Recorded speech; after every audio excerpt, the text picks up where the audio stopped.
अगर मुझे गुस्सा आ गया तो सोच लेना कल का सूरज नहीं देख पाएगा, समझे? अरे जाओ जाओ, बहुत देखे हैं तुम्हारे जैसे।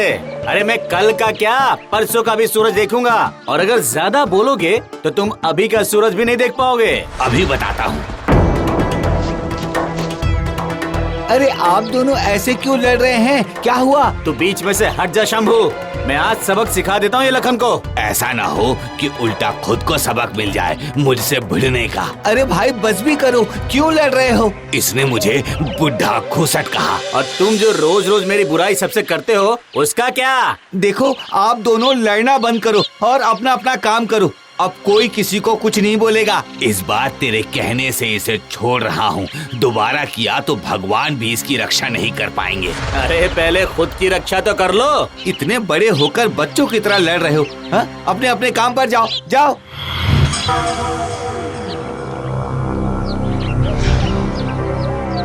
न जाने क्यों इतनी छोटी सी बात पर लड़ने लग जाते हैं लोग।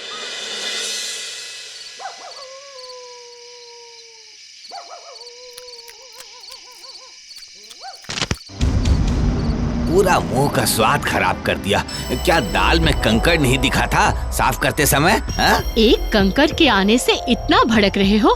कल से खुद ही साफ करके बना लेना। दिन भर खेतों में काम करो और ऐसा बेस्वाद खाना सामने रख देती हो। हाँ, अब तो बेस्वाद लगेगा ही। अगर इतना ही स्वादिष्ट बना सकते हो तो खुद क्यों नहीं मुंह काला करते चूल्हे के अंदर? माँ, पिताजी, ये क्या हो गया? जरा सी बात पर आप ऐसे लड़ रहे हो। अपनी माँ को समझा, उम्र के साथ साथ अकल भी पुरानी हो गई है इसकी। हाँ, मेरी अकल पुरानी है, आपकी बड़ी नई है। माँ बस करो।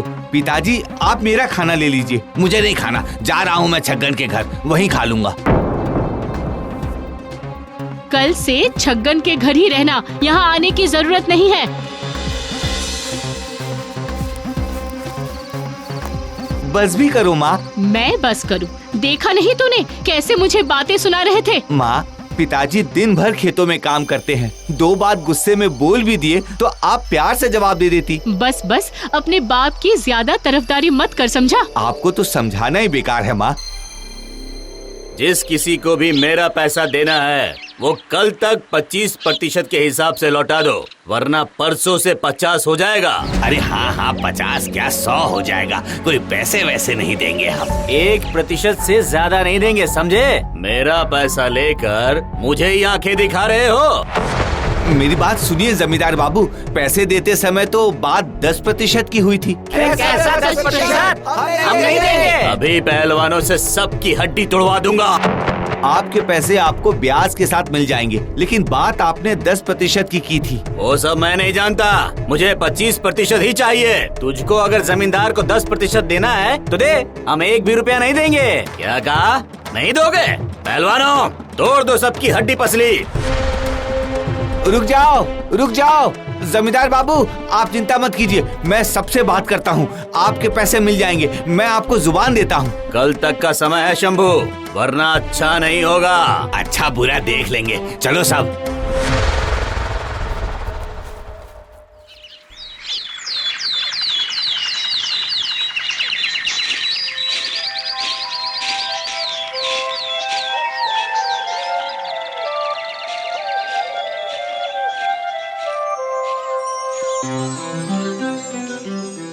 अलख निरंजन, कोई है अंदर?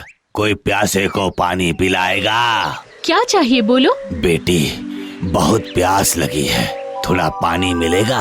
यहाँ से 50 कदम चलते ही आगे कुआं है, वहाँ जाओ, पानी मिल जाएगा। हम भी वहीं से भर कर लाते हैं।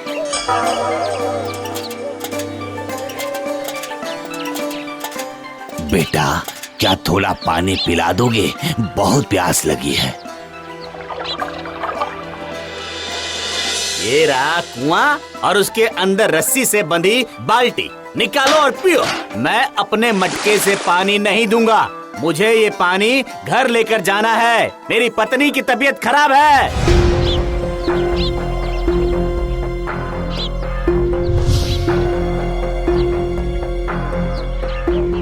बेटा, कुछ सब्जियां चाहिए थी भोजन पकाने के लिए। सब्जियों के दाम बढ़ गए हैं मंडी में बाबा। दाम तो मेरे पास नहीं है, संतों को धन रखना शोभा नहीं देता।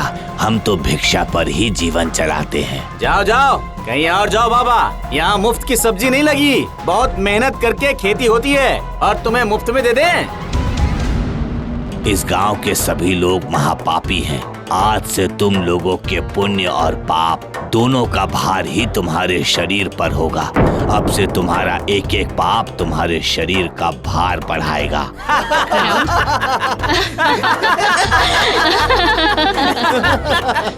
ये भविष्यवाणी कहीं और करो। क्या हुआ बाबा, इतना क्रोधित क्यों दिख रहे हो? क्या भूल हो गई इनसे? भूल नहीं, पाप किया है एक संत का अपमान करके, जिसका भार इनको जीने नहीं देगा। सर्वनाश होगा इस गांव का। पूरे गांव को श्राप देता हूँ मैं। पूरा गांव अपने पापों के भार को इसी क्षण अपने शरीर से उठाएगा। अपना श्राप वापस ले लो बाबा, ऐसा मत कहो। मैं आपकी बात मानूंगा, मैं माफी मांगता हूँ। मेरे करने से कुछ नहीं होगा। जब कोई अपने पुण्यों का बल देगा तभी इनके पापों का अंत होगा। अलख निरंजन।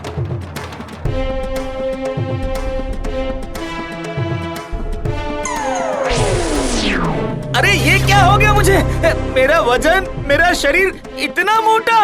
मेरा शरीर तो वजन से भारी दिख रहा है। ये क्या हो रहा है हमें? क्या हो रहा है हमें?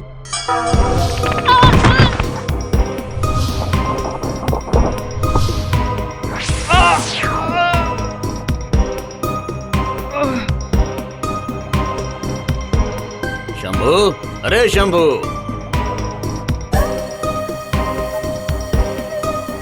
ये क्या? पूरे गांव में सबका वजन बढ़ गया है, लेकिन तू वैसे का वैसा ही है। ये क्या बीमारी है जो पूरे गांव में फैल गई है? ये कोई बीमारी नहीं, आप सभी लोगों के पापों का भार है जो शरीर में बढ़ रहा है। पापों का भार?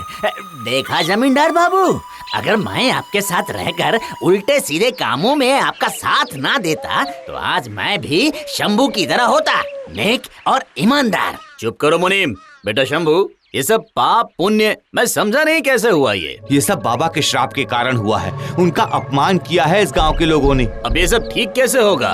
पूरा गांव अपने ही पापों के बोझ के नीचे दबकर मर जाएगा क्या? मुझे कुछ समझ में नहीं आ रहा है जमींदार बाबू, मैं गांव को कैसे ठीक करूं? बचाओ, कोई बचाओ! अरे बचाओ, मैं डूब रहा हूँ। अरे बचाओ, मैं डूब रहा हूँ। बचाओ, कोई बचाओ! चिंता मत करो भाई, मैं तुम्हें बचा लूंगा। इस रस्सी को पकड़कर ऊपर आ जाओ।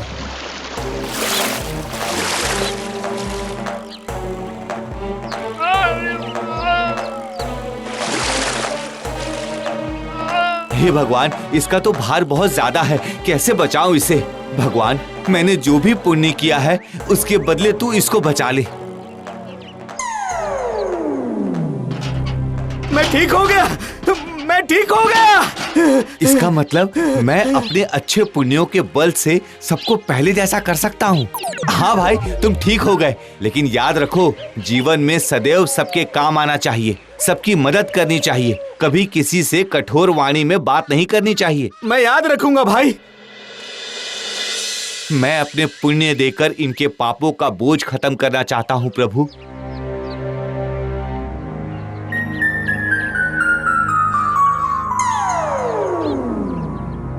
शंभू, तुम सच में महान हो। हाँ शंभू, तुम इस गांव का गौरव हो।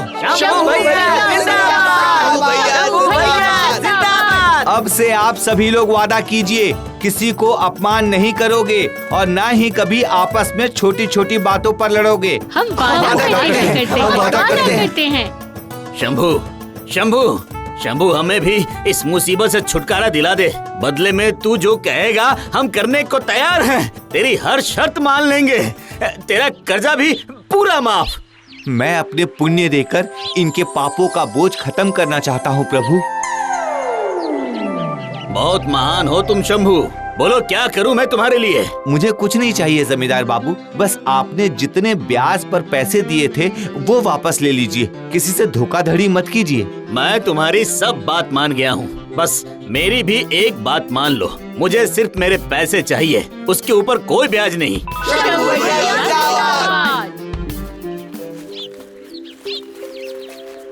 ये आप लोगों के पाप का भार है। आप लोगों ने घर की शांति अपने क्रोध अहंकार से पूरी तरह खत्म कर दिया है। माँ, पिताजी का सम्मान करना आपका धर्म है और पिताजी, माँ को प्यार से समझाना आपका धर्म।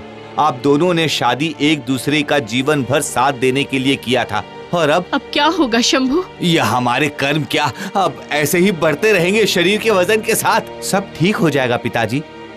मैं अपने पुण्य देकर इनके पापों का बोझ खत्म करना चाहता हूँ प्रभु।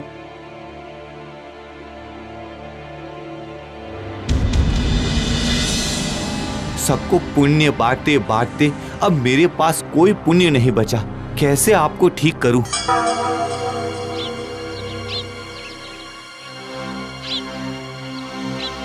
अपने ही माता पिता को ठीक करने में असमर्थ हो गया मैं। हे भगवान, अगर मेरे जीवन का कोई अंतिम पुण्य भी बचा हो तो मेरे माता पिता को देकर उनके पापों को क्षमा करो। तुम्हारे पुण्य तुम्हारे साथ है शंभू। तुमने जो सबकी निस्वार्थ मन से मदद की, वही पुण्य तुम्हारे एकत्रित हो गए हैं।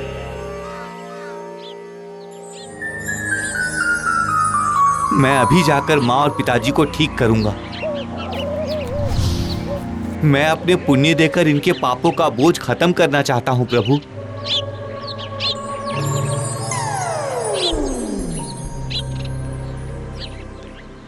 मुझे अपनी गलती का एहसास हो गया है बेटा। हाँ शंभू, अपने घर को बिगाड़ना और सुधारना अपने हाथ में होता है। अब से सब प्रेम से रहेंगे। हाँ पिताजी, अहंकार मनुष्य का सबसे बड़ा शत्रु है। हम इस अहंकार में अंधे होकर सही गलत को नहीं देख पाते। प्रेम ही अहंकार और क्रोध का अंत है।